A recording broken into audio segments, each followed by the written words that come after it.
Hello बच्चों, let's read a given question. The question says a charge capital Q is uniformly distributed over a rod of length L.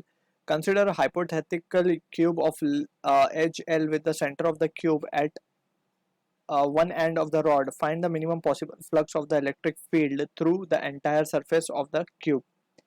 So यहाँ पे जो question key concept for this question we will be using is a concept of Gauss law. So Gauss law से हम क्या करते हैं basically Gauss law is use to calculate the electric flux का formula according to Gauss law it is given by the expression Q enclosed upon the permittivity of free space. Actual फॉर्मूले से जो हम फ्लक्स कैलकुलेट करते हैं that is phi is equals to integral close integral E bar dot D A bar. इस तरीके से हम फ्लक्स निकालते हैं. But using Gauss law it is easier actually क्योंकि हम यहाँ पे जस्ट एनक्लोज सरफेस के अंदर चार्ज को कंसिडर करते हैं and that gives us the value of total flux. ठीक है. Actually the in some cases it is not possible to calculate the number of field lines. In such cases we make use of Gauss law. तो यहाँ पे जो question given है उसके accordingly let's try to analyse the situation. सबसे पहले हम मान लेते हैं कि let's suppose we have a rod,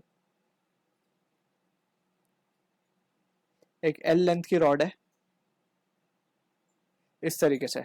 इसके ऊपर क्यू चार्ज डिस्ट्रीब्यूटेड है या यूनिफॉर्मली डिस्ट्रीब्यूटेड है क्यू चार्ज इसके ऊपर. ठीक है. अब हमसे बोला गया है कि हमने क्यूब लिया है. वो क्यूब, ये जो रॉड का एक एंड है वो उस क्यूब के सेंटर पे आ रहा है. तो अगर हम बनाने की कोशिश करें तो let's suppose this is the cube. इसका लेंथ भी एल ही बोला गया है.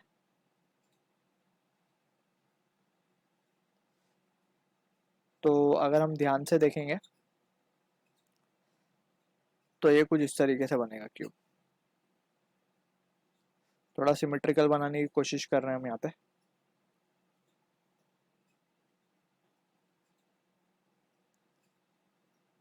इस तरीके से थोड़ा सा इसको ऊपर ले लेते हैं.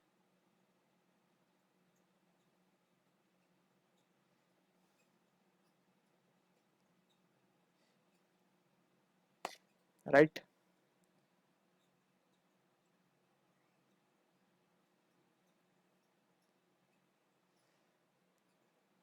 इसको थोड़ा सा और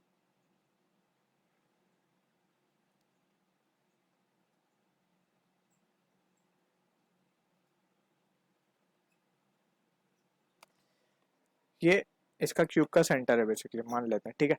तो यहाँ पे अब हम देख सकते हैं कि जो चार्ज की वैल्यू इस पे आ गई होगी इस रॉड के ऊपर, वो चार्ज की वैल्यू कितनी आई होगी क्यू बाई टू, क्योंकि यूनिफॉर्मली डिस्ट्रीब्यूटेड है. बाहर क्यू बाई टू होगी लेंथ पे, अंदर क्यू बाई टू आ जाएगी. ठीक है. अब ये क्योंकि एक क्लोज्ड सरफेस है हमारा क्यूब, ठीक है ना, तो इस क्लोज्ड सरफेस के अंदर जो चार्ज की वैल्यू आ गई that is Q by two. So from here we can directly apply the Gauss law. So we can write phi, that is the flux, will be equals to Q enclosed upon epsilon naught. Q enclosed कितना हम देख सकते हैं, it is Q by 2.